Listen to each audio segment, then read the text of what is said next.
Hello అందరికీ. So, అందరూ ఎలా ఉన్నారండి? Hope everyone is doing good. So, welcome back to my channel daily discoveries world. ఇవాల్టి మన వీడియో వచ్చేసరికి తెలంగాణ స్టైల్‌లో నాటుకోడి కూర. ఈ స్పైసీ అండ్ టేస్టీ కూర రాగి సంగటిలోకి అయితే డెడ్లీ కాంబినేషన్ అని చెప్పొచ్చు. మేమైతే ఫస్ట్ టైం ట్రై చేసామండి. ఇన్‌ఫాక్ట్ మేము ఎక్స్‌పెక్ట్ చేసిన దానికంటే కూడా ఇంకా బాగొచ్చింది. సో, ప్రాసెస్‌లోకి వెళ్ళిపోతే ఇక్కడైతే నేను 1 కేజీ ఆఫ్ నాటుకోడిని తీసుకున్నాను. యాక్చువల్లీ మనం నాటుకోడిని తీసుకున్నప్పుడు వాళ్ళే మనకి కాల్చి ఇస్తారనమాట. దీంట్లో కొంచెం సాల్ట్ యాడ్ చేసుకొని 2-3 టైమ్స్ నుంచి వాటర్ యాడ్ చేసుకొని వాష్ చేసుకుందామండి. ఎందుకంటే స్మెల్ రాకుండా ఉంటుంది.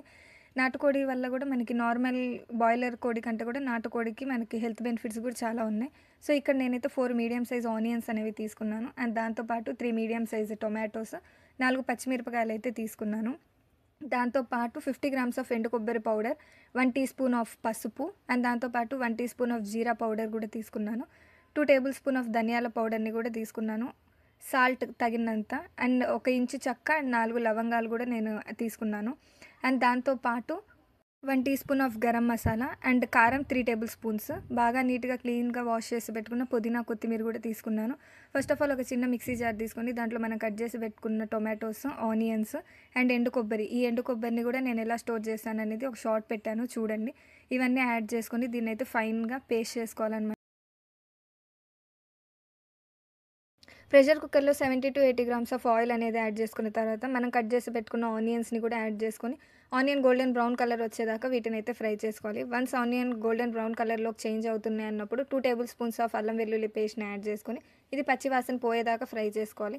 ఇది కొంచెం పచ్చివాసన పోయింది అన్నప్పుడు మనం ఆల్రెడీ ప్రిపేర్ చేసి పెట్టుకున్న టొమాటో అండ్ ఆనియన్ పేస్ట్ ఏదైతే ఉందో అది కూడా యాడ్ చేసుకొని ఇది కూడా కొంచెం పచ్చివాసన పోయి దాంట్లో ఉన్న ఆయిల్ అనేది బయటికి రావాలి. అంతవరకు దాన్ని అయితే ఫ్రై చేసుకోవాలి. ఇప్పుడు ఈ స్టేజ్లో మనం నీట్గా వాష్ చేసి పెట్టుకున్న నాటుకోడి ముక్కలు ఏవైతే ఉన్నాయో అవి కూడా యాడ్ చేసుకొని వీటిని అయితే బాగా కలుపుకోవాలి. వన్స్ మనం నాటుకోడి ముక్కలు ఆ గ్రేవీలో యాడ్ చేసిన తర్వాత దీన్ని అయితే ఒక 5-7 మినిట్స్ లిడ్ పెట్టి మనం కుక్ చేసుకుందామండి.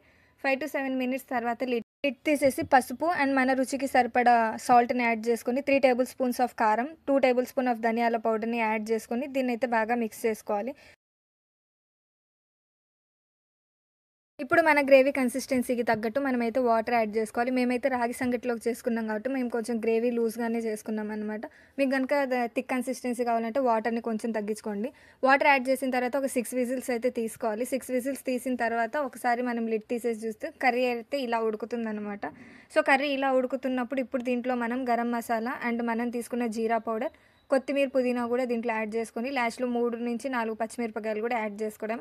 సో, అంతే అండి. చాలా అంటే చాలా ఈజీగా అండ్ యమ్మీగా చేసుకుంటే నాటుకోడి, అది కూడా తెలంగాణ స్టైల్లో అయితే రెసిపీ అయిపోయింది. సో, మీకు కనుక ఈ రెసిపీ నచ్చినట్లయితే ఒకసారి ట్రై చేయండి. మీకు ఎలా వచ్చిందనేది నాకు కామెంట్ సెక్షన్లో మెన్షన్ చేయండి. Thank you for watching. Please subscribe to my channel.